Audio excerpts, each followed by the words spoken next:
Usap-usapan ngayon sa social media ang di umano'y baka daw duo na lalaki ang lalabas ngayong Sabado ng gabi sa kauna-unahang eviction night ng PBB Celebrity Club Edition. Ito ay dahil sa umano'y pagpasok ng panibagong housemates na sina Emilio Daes ng Star Magic at Vince Maristella ng Sparkle. Nagkalat sa iba't ibang page ang humor na baka sina Wilver o kaya naman sina Rami ang magiging kauna-unahang evictee. Kung totoo nga ang humor na ito ay sino nga kaya sa mga lalaking nominado na sina Will, River, Ralph at Michael ang magiging kauna-unahang evictee? Hindi na nga magkamayaw ang mga fans ng ating mga nominado? Ngunit bago yan ay narito ang latest update sa nagaganap na botohan sa Maya.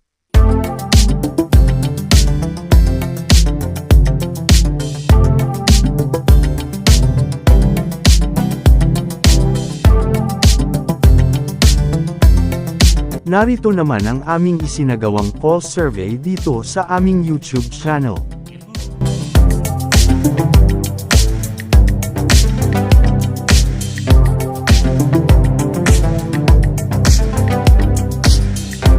Lumalabas na sina Will at River ang nakakuha ng pinakamababang boto. Sila nga kaya ang unang lalabas sa bahay ni Kuya? Dahil kung ating pagbabasihan na kung ang lahat ng bumoto dito sa ating poll survey ay bumoto din sa Maya ay malaki ang posibilidad na manganib na sila ngayong gabi. Ngunit isa namin laging paalala na ang resulta ng isinagawa naming poll survey dito sa aming YouTube channel ay pawang walang kasiguraduhan, kaya wag kayo magbabase dito dahil isa lamang itong hint kung sino ang malakas at kung sino ang mahina. Kaya naman patuloy na tumutok at huwag palampasin ang first eviction night ngayong gabi. Abangan ang aming susunod na update. Maraming salamat sa panunood.